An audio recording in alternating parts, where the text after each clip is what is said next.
All right, so renewable energy. Looks like we're going deep on this one. You've given me a whole stack of reports from the International Energy Agency, the IEA, and the UN. Big picture stuff. Mhm. So what is renewable energy? Why should we even care? And what's new in the field? Yeah, things are changing so fast, it's an exciting time. I keep hearing that like there are these huge milestones coming up. Some stuff I bet even you haven't heard yet. We'll see about that. Maybe best to start with the basics, though. What does the UN even say makes energy renewable? Good point. Okay, so their definition is that it comes from sources in nature that, well, replenish themselves faster than we use them up. Sunlight, wind, even heat from inside the Earth, it's all constantly renewing. Right, and the IEA, they're hammering home that this is like the core of a less carbon-heavy energy future, Makes you think about the other side of that coin, fossil fuels. Took millions of years to form. which is why we call them non-renewable, right? That time scale. It's hard to grasp compared to solar power or wind. Totally different. Now, both these reports, they're clear on one thing. Renewables. Best weapon against climate change. The UN, they're focused on how renewables slash emissions. But the IEA, they go further with this net zero emissions by 2050 thing, right? Exactly. And that scenario, it's bold, almost entirely carbon-free electricity. Imagine that. Whoa. But it's not just about the planet, is it? There's an economic angle too, right? Absolutely. UN says renewables are already cheaper in most countries. Think what that does for people's energy bills. And get this, they create 3 times more jobs than fossil fuels. That's a real economic boost. No doubt. Okay, so we know why they matter. Now, let's get into the nitty-gritty. What are the specific types of renewables? The UN gives a good list. Yeah, honestly, some of it's pretty wild. Let's start with solar that's everywhere these days. Literally. And the crazy thing is we're only using a TNY fraction of the sun's energy that hits Earth. They say the potential is 10,000 times greater than our current energy needs. Hard to even picture. And solar panels, they're getting cheaper all the time. What if every home could generate its own power? That'd be something. Okay, what's next? Wind, right? Been around forever, Yeah. but those turbines are getting huge EE. And offshore wind farms, that's a whole new frontier waiting to happen. Speaking of frontiers, how about geothermal? Tapping into the Earth's heat. That's some next level stuff. It's older than you think. Mhm. They've been using hydrothermal reservoirs for over 100 years. Pretty established, actually. Huh, didn't know that. Okay, so we've got solar, wind, geothermal. Now the UN also talks about hydropower. The classic, right? Dams and rivers. Yep. But the report does mention that those big projects, they can impact ecosystems quite a bit. Right, trade-offs. What about smaller scale hydropower then? Can be a good solution, Mhm. especially for places off the grid, remote areas. Makes sense. Okay, so we've got our tried and true renewables, but then there's this newcomer, ocean energy, waves and currents.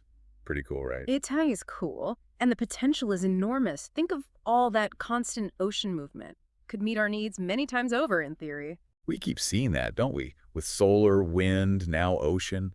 There's so much energy out there if we can just harness it. All right, last one on the UN's list, bioenergy. This one's always a bit controversial, right? Yeah, a bit tricky. It got renewable. But gotta think about where that biomass is coming from. Right, the report talks about deforestation. And should we be using land to grow energy crops when we could be growing food? Exactly. So the UN says bioenergy, use it, but limited applications, for good reason. Okay, ready for some good news now? The IEA report, this is where things get wild. Get ready for this. They predict that in the next 5 years, we're going to add more renewable capacity than in the entire history of renewables, over 100 years worth. Seriously. Wow, what's driving that kind of growth? Well, hold on tight. By 2028, wind and solar are going to overtake hydropower in electricity generation. That's a major shift, is that? Nope. By 2028, renewables overall, they become the biggest source of electricity, bigger than coal. And get this, both wind and solar, individually, they'll surpass nuclear power too. Wait, so in a few years, most of the world is going to be running on renewables. Heading that way. By 2028, the IEA projects renewables will be over 42% of global electricity. That's more than DOBLE, what wind and solar are today. That's a revolution. Okay, gotta ask. With all this good news, are there any problems? Roadblocks? The IEA doesn't sugarcoat it. They say flat out we got to do more.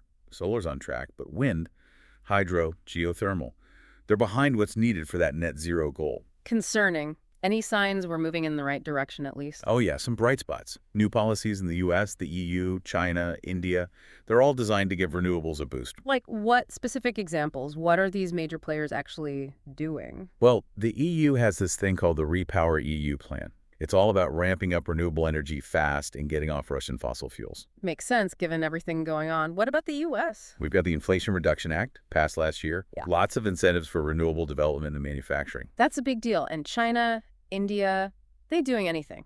Big time. China's got huge renewable targets in their 14th five-year plan. India's aiming for 500 gigawatts of non-fossil power by 2030. Wow. So real action on a global scale. That's encouraging.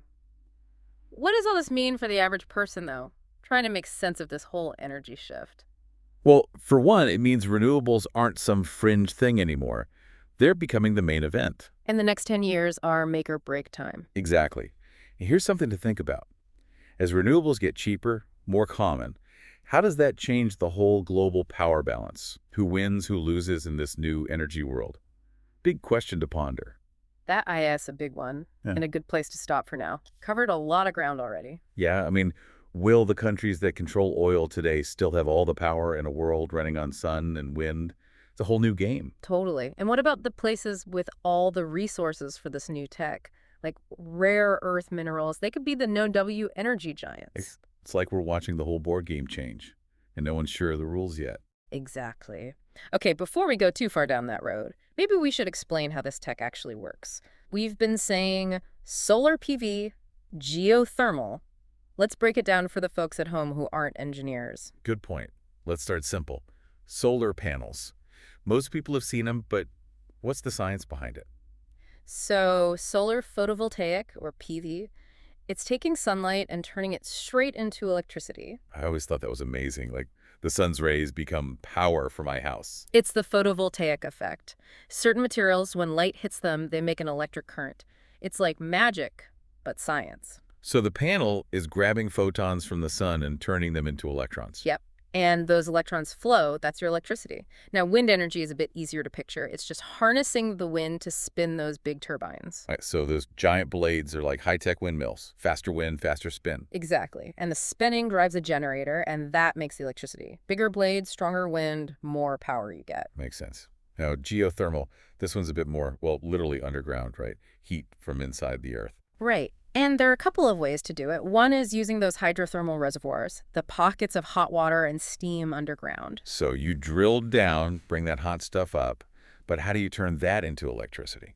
You can use it to turn turbines, just like with wind. It's pretty efficient. But what about places that don't have those natural hot water spots? Yeah, is geothermal limited to only certain areas then? Not necessarily. That's where enhanced geothermal systems come in.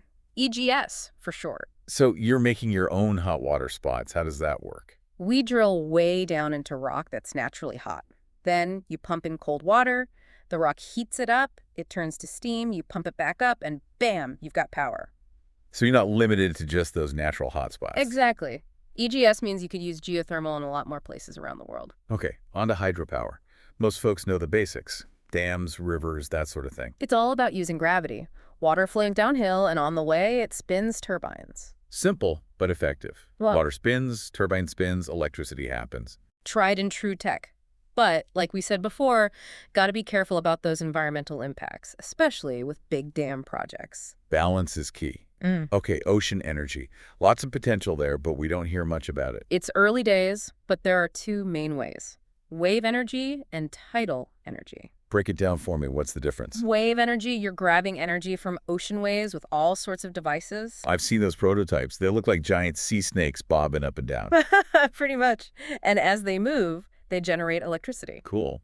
And tidal energy, that's using the tides, right? The rise and fall of the ocean. Exactly. It's like underwater dams that capture that flow as the tides change. So do those have turbines in them too, to make the Yeah, electricity? exactly. Tidal power can be really reliable. It's very predictable.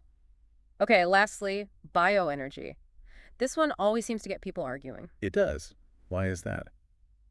It seems pretty simple. You burn stuff like wood, get energy. It's not that simple. You got to think about where that stuff is coming from, how it's processed.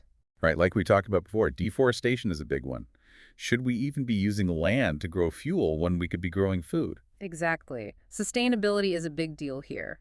So, using bioenergy, yes, but carefully and for specific things. So what would a good way to use bioenergy look like? Well, instead of cutting down whole forests, what about using stuff that's already waste?